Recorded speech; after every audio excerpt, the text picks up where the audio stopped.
Selamat malam, hari ini saya akan bahas tentang penganggaran sektor publik ya. Nah, kita lihat konsep penganggaran sektor publik. Anggaran merupakan penyataan mengenai estimasi kinerja yang hendak dicapai selama periode waktu tertentu yang dinyatakan dalam ukuran finansial. Sedangkan penganggaran adalah proses atau metode untuk mempersiapkan suatu anggaran. Penganggaran dalam organisasi sektor publik merupakan tahapan yang cukup rumit dan mengandung nuansa politik yang tinggi. Dalam organisasi sektor publik, penganggaran merupakan suatu proses politik. Hal tersebut berbeda dengan penganggaran pada sektor swasta yang relatif kecil nuansa politisnya. Pada sektor swasta, anggaran merupakan bagian dari rahasia perusahaan yang tertutup untuk publik. Namun sebaliknya, pada sektor publik, anggaran justru harus diinformasikan kepada publik untuk dikritik, didiskusikan, dan diberi masukan. Anggaran sektor publik merupakan instrumen akuntabilitas atas pengelolaan dana publik dan pelaksanaan program-program yang dibiayai dengan uang publik. Penganggaran sektor publik terkait dengan proses penentuan jumlah alokasi dana untuk tiap-tiap program dan aktivitas dalam satuan moneter.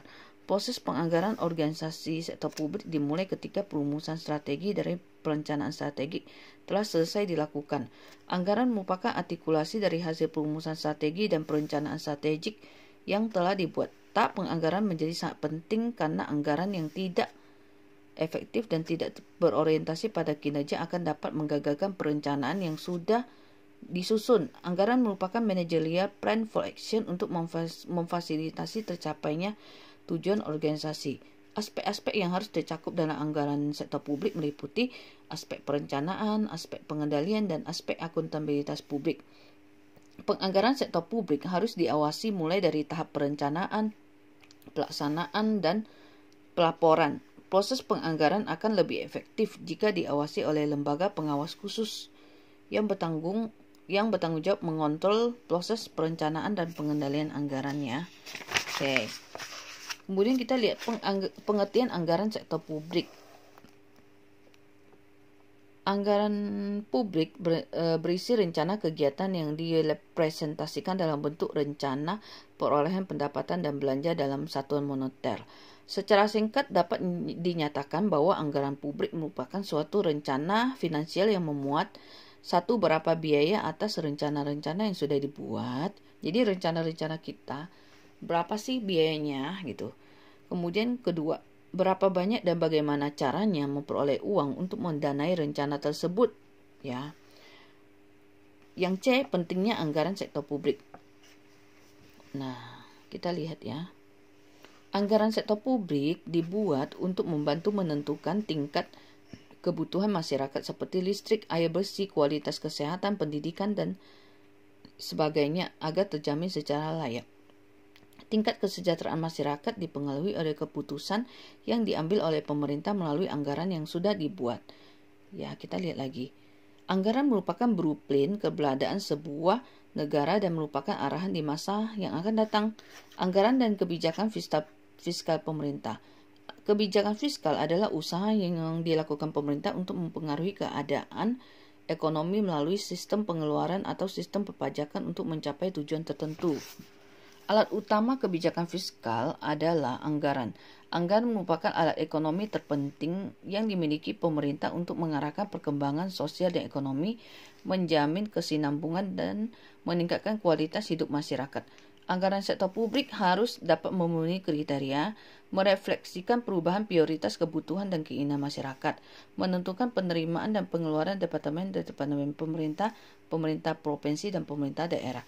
Anggaran sektor publik penting karena beberapa alasan. Pertama, anggaran merupakan alat bagi pemerintah untuk mengarahkan pembangunan sosial, ekonomi, menjamin kesinambungan, dan meningkatkan kualitas hidup masyarakat ya. Yang B, anggaran diperlukan karena adanya kebutuhan dan keinginan masyarakat yang tidak terbatas dan terus berkembang, sedangkan sumber daya yang ada terbatas. Jadi, keinginan itu banyak, tidak terbatas, tapi sumber dayanya yang terbatas gitu ya. Ketiga, anggaran diperlukan untuk meyakinkan bahwa pemerintah sudah bertanggung jawab terhadap rakyatnya ya. Kita lihat D, fungsi anggaran sektor publik. Anggaran sektor publik mempunyai beberapa fungsi, yaitu Pertama, sebagai alat perencanaan, kedua alat pengendalian, 3 alat kebijakan fiskal, 4 alat politik, 5 alat koordinasi dan komunikasi, 6 alat penilaian kinerja, 7 alat motivasi, dan ke-8 adalah alat untuk menciptakan ruang publik. Kita lihat, anggaran sebagai alat perencanaan. Anggaran merupakan alat perencanaan manajemen untuk mencapai tujuan organisasi. Anggaran sektor publik dibuat untuk merencanakan tindakan apa yang akan dilakukan oleh pemerintah, berapa biaya yang dibutuhkan dan berapa hasil yang diperoleh, ya. Anggaran sebagai alat perencanaan digunakan untuk merumuskan tujuan serta sasaran kebijakan agar sesuai dengan visi dan misi yang ditetapkan. Kedua, merencanakan berbagai program dan kegiatan untuk mencapai tujuan organisasi. 3, mengalokasikan dana pada berbagai program dan kegiatan yang sudah disusun. Keempat, menentukan indikator kinerja dan tingkat pencapaian strategi. Kita lihat anggaran sebagai alat pengendalian. Sebagai alat pengendalian, anggaran memberikan rencana detail atas pendapatan dan pengeluaran pemerintah agar pembelanjaan yang dilakukan dapat dipertanggungjawabkan kepada publik, ya. Nah, kita lihat. Pengendalian anggaran publik dapat dilakukan melalui 4 cara. Pertama, membandingkan kinerja aktual dengan kinerja yang dianggarkan. Kedua, menghitung selisih anggaran. Ketiga, menemukan penyebab yang dapat dikendalikan dan yang tidak dapat dikendalikan atas suatu varians. Keempat, merevisi standar biaya atau target anggaran untuk tahun berikutnya. Kita lihat yang pertama. Anggaran sebagai alat kebijakan fiskal. Anggaran sebagai alat kebijakan fiskal pemerintah digunakan untuk menstabilkan ekonomi dan mendorong pertumbuhan ekonomi. Kedua, anggaran sebagai alat politik. Jadi anggaran digunakan untuk memutuskan prioritas-prioritas dan kebutuhan keuangan terhadap prioritas itu. Ketiga, anggaran sebagai alat koordinasi dan komunikasi, ya. Jadi setiap unit kerja pemerintah terlibat dalam proses penyusunan anggaran. Anggaran publik merupakan alat koordinasi antar bagian dalam pemerintahan. Anggaran sebagai alat penilaian kinerja. Jadi, anggaran merupakan wujud komitmen dari budget holder atau pemegang budgetnya, ya, eksekutif kepada pemberi wewenang atau legislatif. Kita lihat lagi. Anggaran sebagai alat motivasi. Jadi anggaran dapat digunakan sebagai alat untuk memotivasi manajer dan stafnya agar bekerja secara ekonomis, efektif, dan efisien dalam mencapai target dan tujuan organisasi yang sudah ditetapkan. Anggaran sebagai alat untuk menciptakan ruang publik. Jadi anggaran publik tidak boleh diabaikan oleh kabinet, birokrat, dan DPR atau DPRD. Masyarakat, LSM, perguruan tinggi, dan berbagai organisasi kemasyarakatan harus terlibat dalam proses penganggaran publik, ya. Jenis-jenis anggaran sektor publik ada 2. Yang pertama, anggaran operasional. Anggaran operasional digunakan untuk merencanakan kebutuhan sehari-hari dalam menjalankan pemerintahan. Kemudian kita lihat anggaran modal atau investasi. Anggaran modal menunjukkan rencana jangka panjang dan pembelanjaan atas aktivitas tetap seperti gedung, peralatan, kendaraan, perabot, dan sebagainya. Nah, pada dasarnya pemerintah tidak mempunyai uang yang dimiliki sendiri sebab keseluruhnya adalah milik publik, ya. Adanya keterbatasan sumber daya menyebabkan anggaran mempunyai trade-off. Trade-off itu adalah situasi di mana seseorang harus membuat keputusan terhadap 2 hal atau mungkin lebih dengan mengorbankan salah satu aspek dengan alasan tertentu untuk memperoleh aspek lain dengan kualitas yang berbeda. Ya, contoh trade-off, ya. Kamu punya gedung. Apabila kamu sewakan ke orang, artinya kamu dapat uang sewa, tapi kamu tidak bisa menggunakan gedung itu lagi, gitu. Jadi kamu harus membuat 2 pilihan, gitu. Padahal kamu butuh gedung itu untuk usaha. Seperti itu, ya. Nah, prinsip-prinsip anggaran sektor publik. Prinsip anggaran sektor publik itu meliputi otorisasi oleh legislatif, komprehensif, keutuhan anggaran, lalu non-discretion appropriation, yaitu jumlah yang disetujui oleh Dewan Legislatif harus termanfaatkan secara ekonomis, efisien, dan efektif. periodik ya, akurat, jelas, dan diketahui publik. Kita lihat proses penyusunan anggaran sektor publik. Nah, proses penyusunan anggaran sektor publik itu mempunyai 4 tujuan. Pertama, membantu pemerintah mencapai tujuan fiskal dan meningkatkan koordinasi antar bagian dalam lingkungan pemerintah. Kedua, membantu menciptakan efisiensi dan keadilan dalam menyediakan barang dan jasa publik melalui proses pemprioritasan. Ketiga, memungkinkan bagi pemerintah untuk memenuhi prioritas belanja. Keempat, meningkatkan transparansi dan pertanggungjawaban pemerintah kepada DPR atau DPRD dan masyarakat luas ya. Kita lihat faktor dominan yang terdapat dalam proses penganggaran itu. Pertama, tujuan dan target yang hendak dicapai. Kedua, ketersediaan sumber daya. Ketiga, waktu yang dibutuhkan untuk mencapai tujuan dan target. Keempat, faktor-faktor lain yang mempengaruhi anggaran seperti munculnya peraturan pemerintah yang baru, fluktuasi pasar, perubahan sosial dan politik, bencana alam dan sebagainya ya. Kita lihat prinsip-prinsip pokok dalam siklus anggaran. Nah,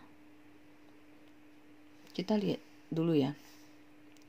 Keterkaitan ketiga hal dikarenakan pada umumnya sektor swasta hanya menyediakan market goods, sedangkan sektor pemerintah pada umumnya berkewajiban menyediakan pure public goods dan partial public goods.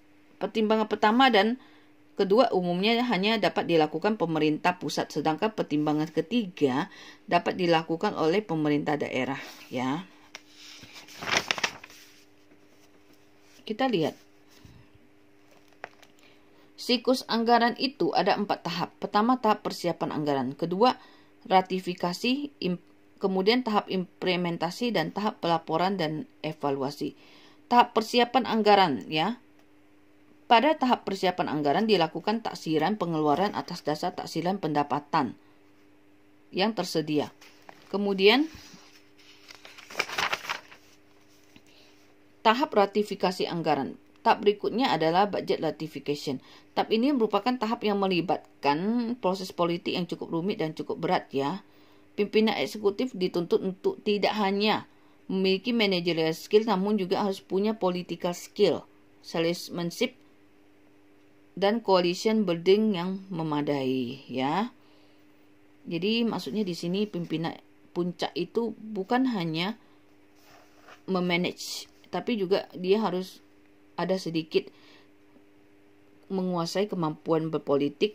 Salesmanship itu kayak kemampuan menjual, kayak marketing, memasarkan, dan coalition building, membangun koalisi ya yang memadai. Kemudian tahap pelaksanaan anggaran. Setelah anggaran disetujui oleh legislatif, tahap berikutnya adalah pelaksanaan anggaran.